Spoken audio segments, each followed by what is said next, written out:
Oscar Marin is out. Pitching was good, the offense wasn't. So why are we only changing the pitching side? Let's talk about it next on Locked On Pirates.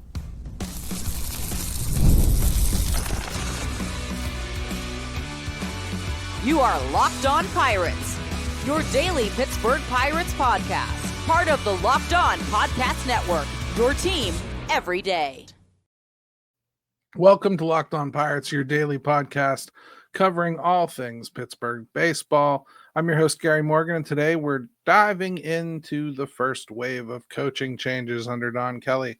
Why the Pirates are targeting pitching despite offensive struggles, and an AMA that asked, who's more surprisingly still here, Ben Cherington or Travis Williams?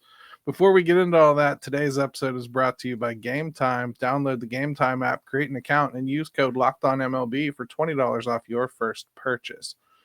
So, Oscar Marin, Mike Rabelo, and Brent Strom, all relieved of their duties. A lot to say about this, so let's just get into it, and let's reiterate, just for those of you that haven't heard.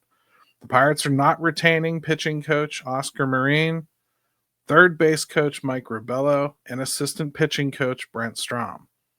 These moves follow Don Kelly's appointment as permanent manager and reflect his desire to build his own staff. Now, why it might have happened. Reportedly, sources say player input played a role. The organization wants to unlock another level for its young pitching staff. Strom is nearing retirement and may return in an advisory role. Rabelo's contract wasn't renewed, and his bench responsibilities had increased after Shelton's firing.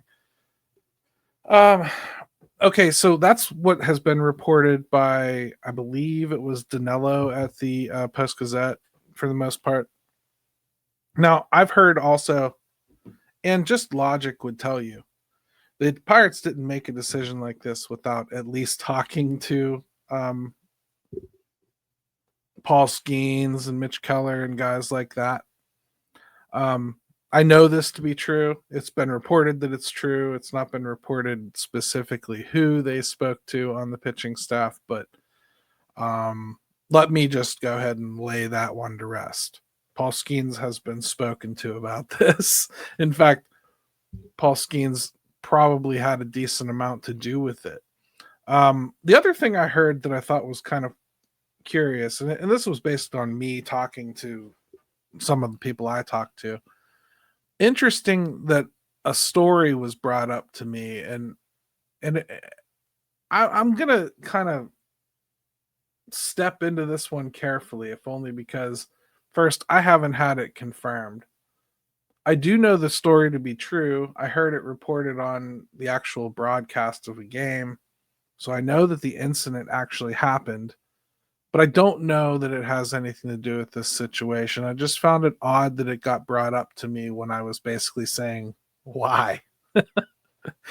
And it was a couple outings ago. I think it was the second to last outing for Johan Oviedo.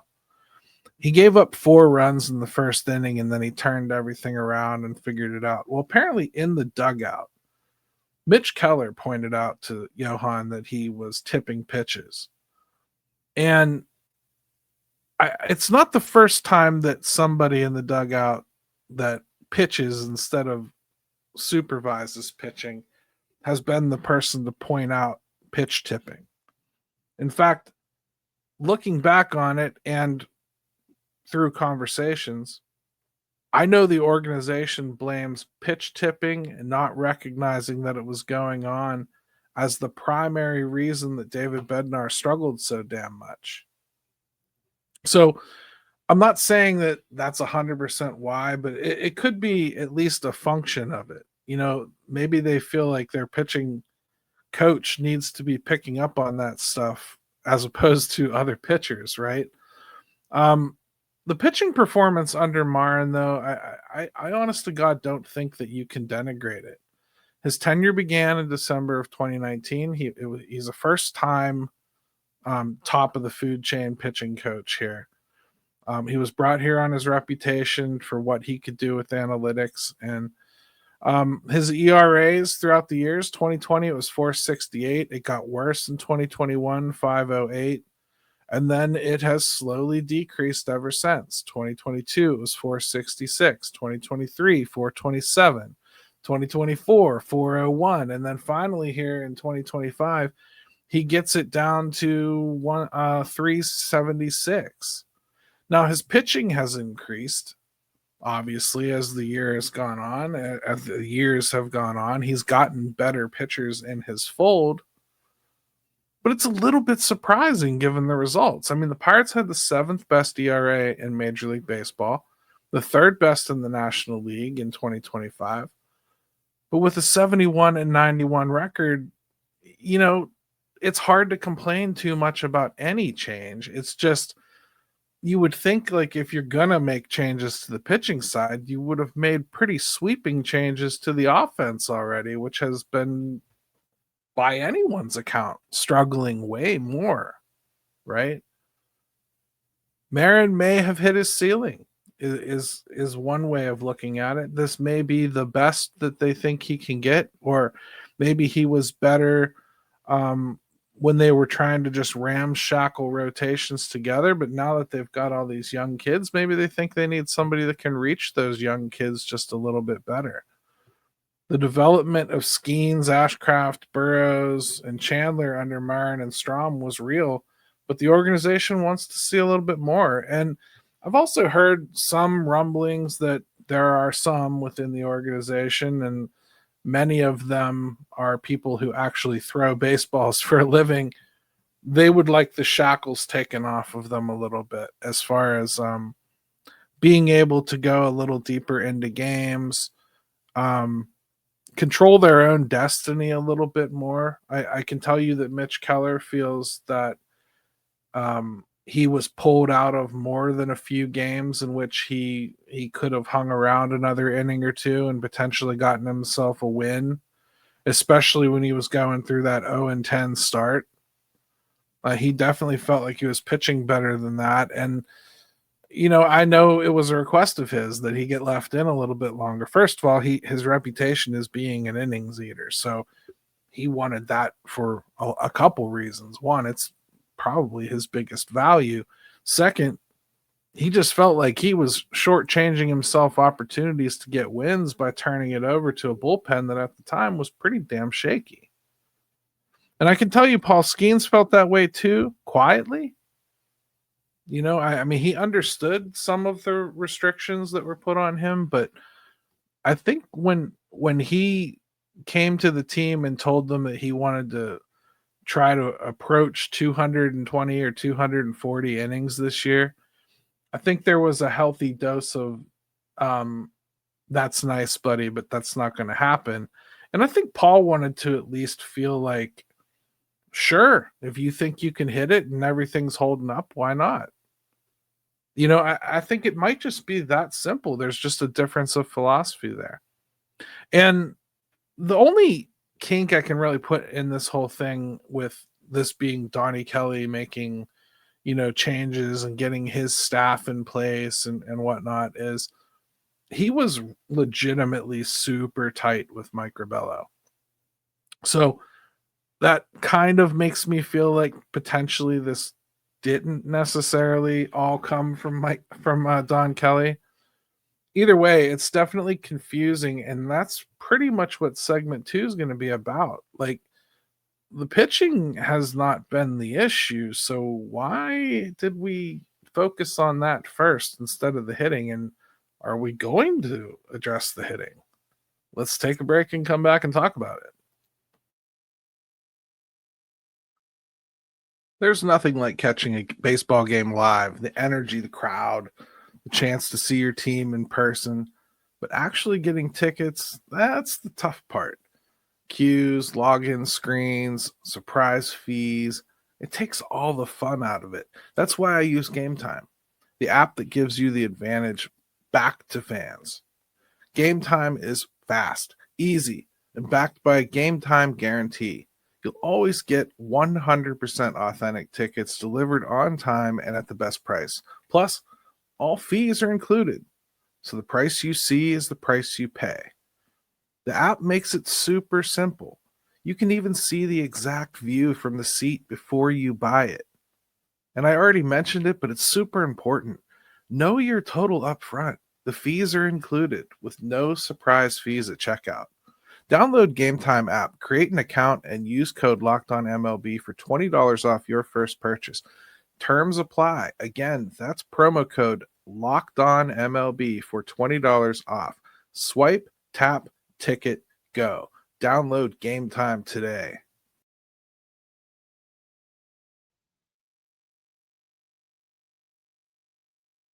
Most people can't name all their financial accounts or even what they're worth, whether it's 401ks, properties, or investments. And when you don't have the full picture, you can end up leaving money on the table.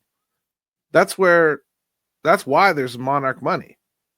It's an all-in-one personal finance tool that brings your entire financial life together in one clean, easy-to-use interface on your laptop or your phone. Monarch does the heavy lifting for you. You can link all your accounts in minutes, see clear data, visuals, get smart categorization for your spending, and finally feel in control of your money without ever touching a spreadsheet. It helps organize, especially streaming apps. There are so many of them, and they all have different times of the month where the money comes out, and they'll increase the prices on you without notifying you necessarily, or if they do, it's in an email you ignored. Monarch really helps with all this stuff. Don't let financial opportunities slip through the cracks. Use code LOCKEDONMLB at monarchmoney.com in your browser for half off your first year. That's 50% off your first year at monarchmoney.com with code LOCKEDONMLB.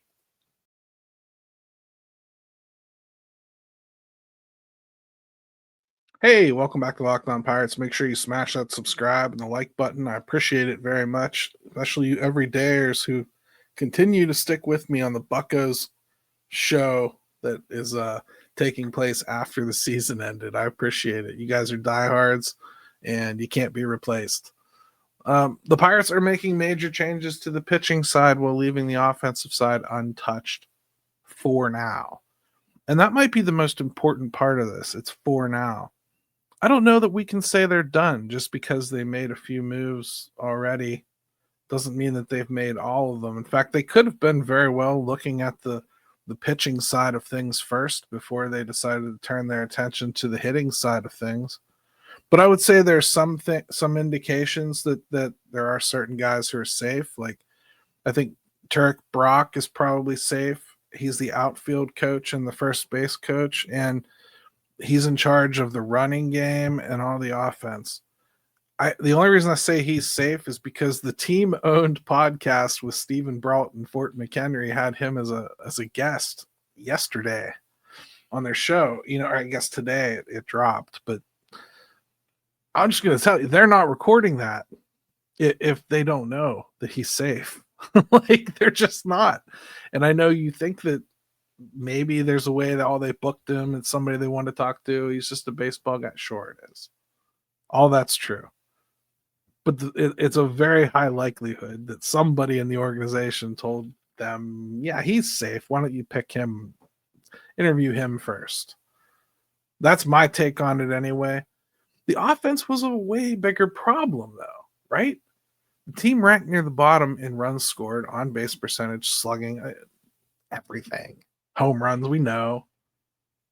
Yet hitting coach Matt Haig remains. Yet Daniel Vogelbach, I haven't even heard, has been released, right?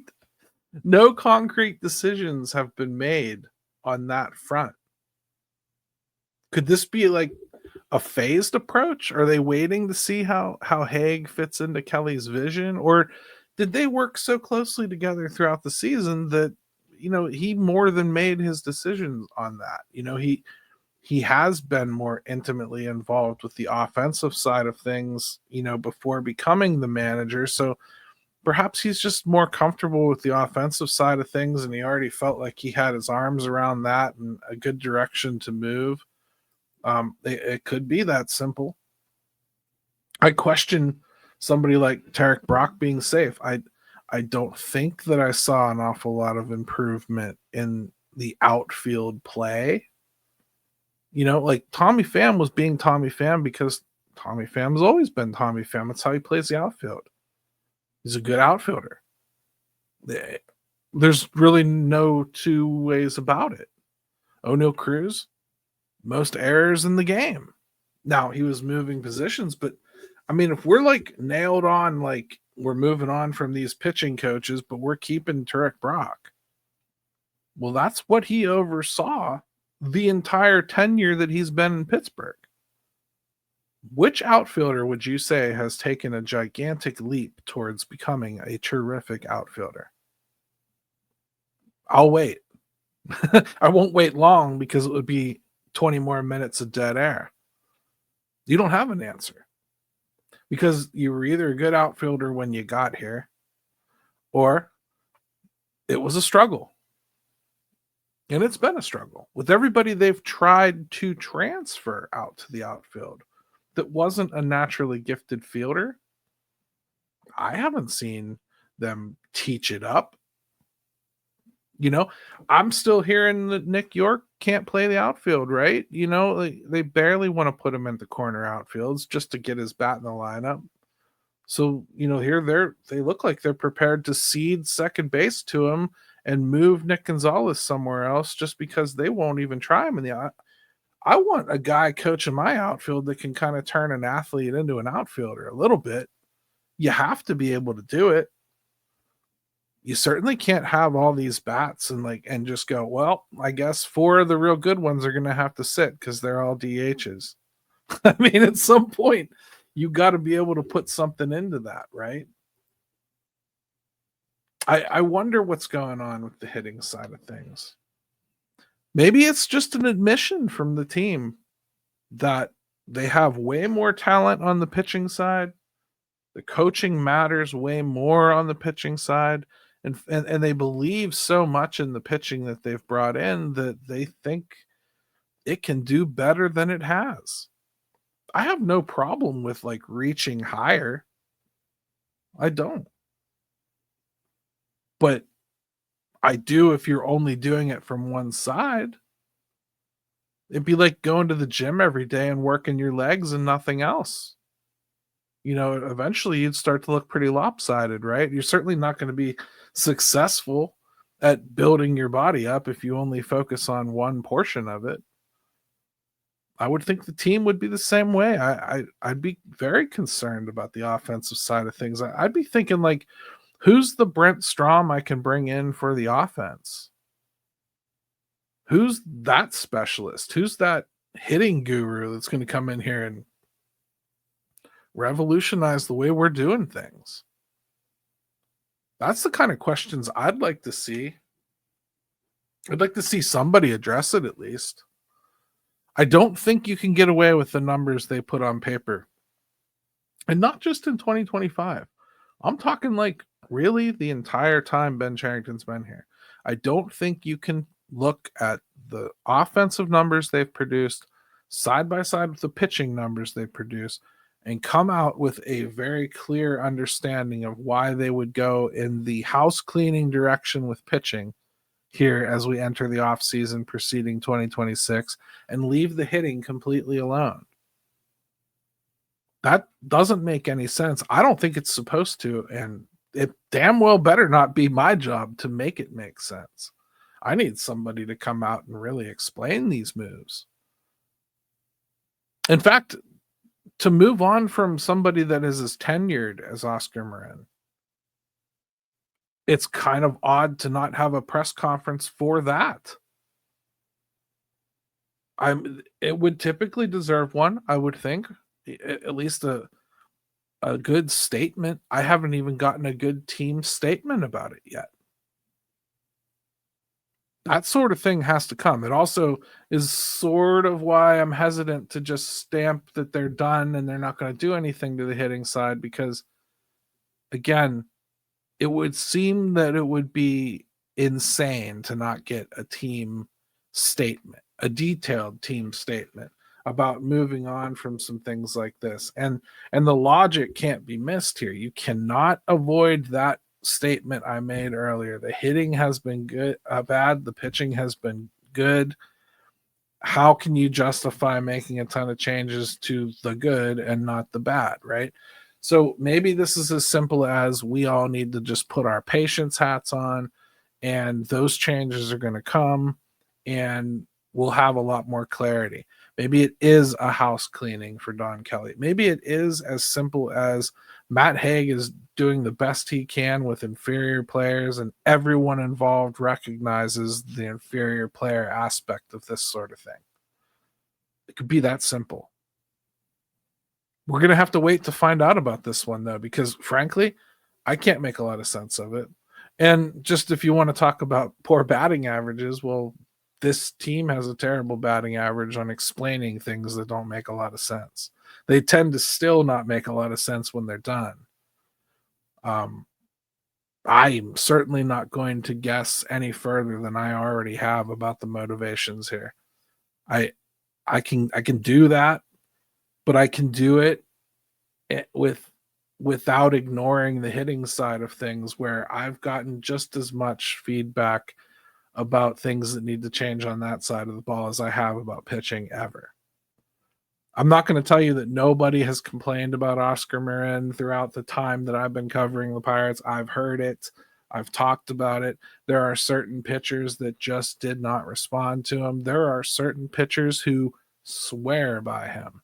Jose Quintana is one who still evangelizes about how good it was working with him and how he resurrected his career. I guess the best way to look at it is maybe they're not talking about having a pitching staff that requires resurrection or finding nuggets. They're building a pitching staff that at this point needs to exploit extreme talent. And maybe that's just a completely different skill set. I would think it's a skill set that fits Brent Strom real well, but I also know Brent Strom doesn't want anything to do with being the top guy anywhere anymore. And he came here specifically to work with our young talent and, by name, Oscar Marin. So, again, I'm confused, but I don't have to have the answers all the time to talk things through. I'd love your opinions on this. Why would you make all these changes to pitching and leave the hitting alone? Doesn't make a lot of sense. That said, keeping the guy in charge didn't either, did it? Let's take another quick break, and when we come back, let's do a good AMA.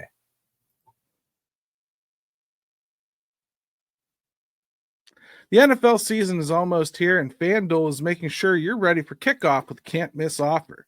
Right now, new customers can bet just $5, and if your bet wins, you'll get $300 in bonus bets to use across the app. Money, money, money, everybody. It makes every game more exciting, whether you're watching your team or just keeping an eye on your fantasy lineup. So are you ready to play? Download the FanDuel app now by visiting FanDuel.com to get started. That's FanDuel.com to place your first $5 bet.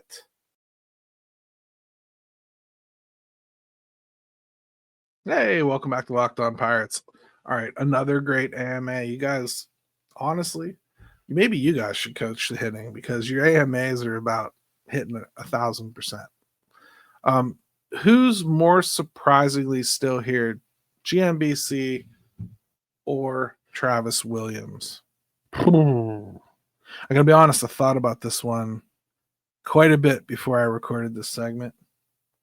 To me, it has to be Travis Williams.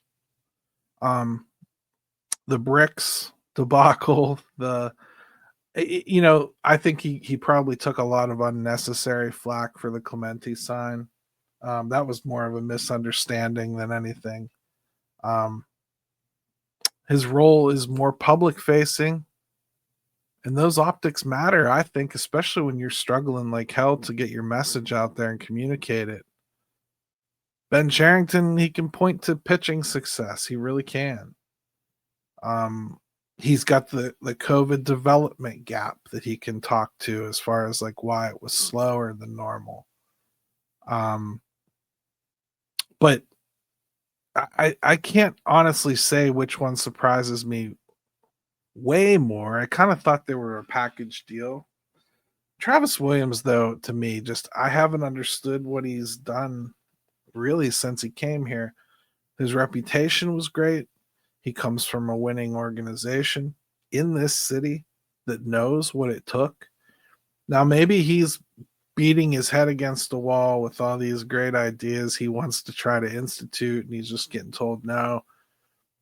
If that's the case, and I'm Williams, listen, you've still got a pretty good reputation in sports. I mean, go do something better for yourself. Like go do something that's not going to tarnish your reputation further if that's the case. But if your ideas just aren't working, or you're just not communicating about your ideas very well, like we've talked about this stuff ad nauseum, but like that brick thing, all he had to do is talk. All he had to do is say, listen, we really want to redo these sidewalks. Water's getting trapped under these bricks. People are tripping. It's a safety hazard. We can't, by all rights, keep them as they are because of that. We've already refinished these things a few times. We're going to reimagine something new. They should have had that idea right there to put out for everybody. They shouldn't have dumped the bricks. I mean, there's so many different ways they could have gone with that.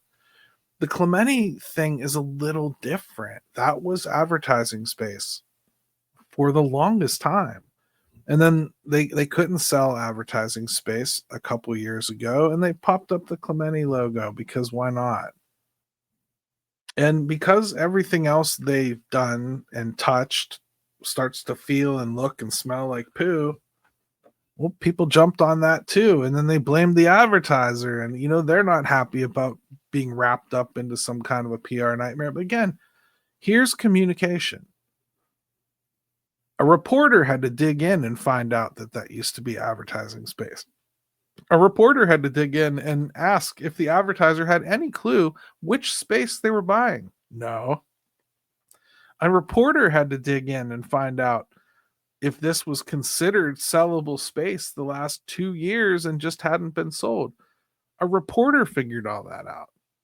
Now, if I'm Travis Williams and I start catching wind that people are upset about this, including the Clemente family, I think I privately talk to the Clemente family. I tell them, hey, listen, this has never been like a shrine for Roberto. This has been advertising space in the past. I'm sorry you felt that way. You can't look in a singular direction in this ballpark without seeing something that references Roberto Clemente. I think we're covered. And then go to the public and explain the same damn thing. We're trying to make advertising money here. We finally sold a spot we've had a hard time selling. And maybe it shouldn't have been there. Maybe they should have reduced the space and left like the top portion available for the logo still. There's a million ways you could have gone, but just ducking into your turtle shell and pretending it's going to go away, or fans are just going to be all right, or this is overblown. Well, that sort of stuff doesn't really solve the issue either. So it's Williams for me. I'm much more shocked that Williams is here. And if only because I think Ben Cherington has some outs. Travis Williams doesn't have the same problems that the other executives have. The money that he has to spend or gets to spend on what he does, that stuff is fairly uniform everywhere. It's not his fault that Bob doesn't own a bunch of property around the building or whatnot. But like when he wants to do things in the ballpark, he's got a very clear budget of what he's allowed to do and what he's not allowed to do. And it's not all that drastically different from everyone else. He doesn't have the same battle where, Ben Cherington does, where somebody can sign a player for $30 million and he can't. This is basically like, you want to build a bar in center field? Okay, well, pretty standard construction job. Here's the money that you're allotted for upgrades this year. Can you get it in under that? That's really what it is. It's a communication job. It's a job that is supposed to help pack PNC Park, and in turn, you're supposed to help make sure that your baseball ops side is supported. I haven't seen Travis Williams do any of that. He never talks about any of the baseball op stuff. And when he does, quite frankly, he sounds like an ex-hockey exec. He doesn't understand the game. He doesn't even understand what he's trying to sell you. I just talked yesterday about how he wanted them to keep their momentum when they took a step back this year. That's the last thing you want. So I wish I had a better answer for you, but my best answer is it's Travis Williams. He surprised the hell out of me by retaining his job. I think he's been worse than Ben Cherington. Yeah, I said it. That's who I would have moved on from first of all. Certainly wouldn't have been my pitching. That's it for today's episode. The Pirates are making moves, but are they the right ones?